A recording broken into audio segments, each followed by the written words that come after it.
This is call 4 of sheet F, question 1, and we're trying to eliminate the parameter to get a Cartesian equation. So question 1a here, it's easier just to rearrange for t in this equation and substitute it in for this one. So I'd have t is x minus 3, and we know y is t squared, so that's going to be x minus 3 squared, and I'm going to leave it like that. Part B, again it's easier to rearrange for t here then rearrange for t here, so I'm going to rearrange the left hand one. So I'm going to have t is x plus 1 and then over 2. So y would be 12 lots of whatever t is squared, so that's x plus 1 over 2 all squared, take away 5. Probably need to tidy that up a little bit, so I'd have y is 12 lots of x squared plus 2x plus 1, squaring the bracket on the top. Squaring the bottom gives me over 4, take away 5. So 12 over 4 is just 3, so that's 3x squared plus 6x plus 3, take away 5.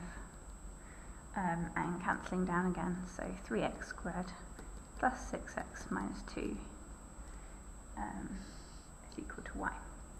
Okay, part C. A little bit harder to decide which one to rearrange for. I'm going to start off rearranging the left and see how we get on. So, if you can't see very well, these are t's on the top here.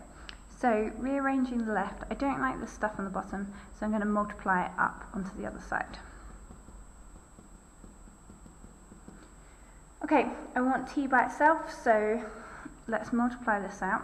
So that gives me x minus 3tx equals t, and if I want t by itself, I'm going to put those on the same side. So moving this over to the right, I get x is t plus 3tx. So let's factorise the t out of that.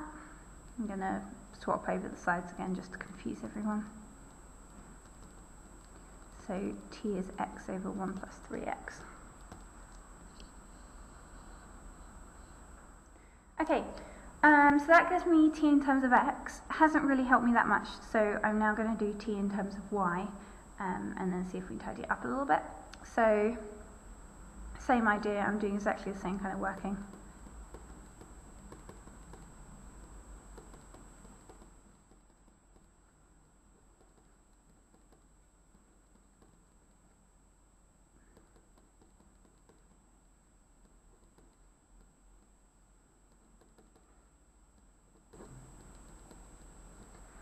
Okay, it hasn't given us the form it wants us to leave them in, so if you see here I've got both of these are worth t, so I can just put them equal to each other. So I've got x over 1 plus 3x equals y over 1 minus 2y, and I'm sure we could tidy that up a little bit.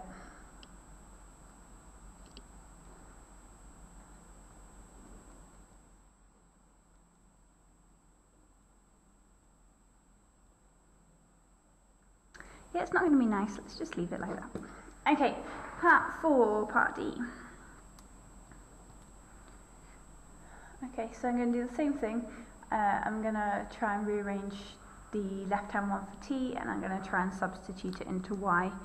Rearranging this for t isn't going to be very nice, I'd have to complete the square, so I'm going to go for this one. So multiplying up, because I don't like things on the denominator.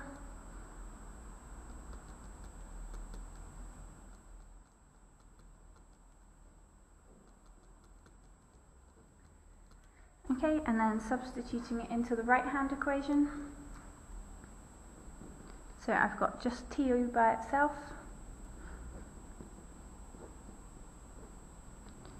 And could be won't be sneaky. So I've got 1 plus 1 minus x over x. Let's tidy that up a little bit.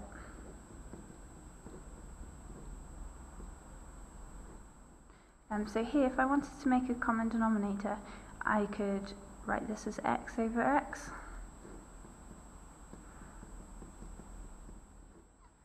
And then x plus 1, take away x is just 1. So that's 1 minus x over x times just 1 over x, so I could write that as x squared. Okay, that's question 1 done.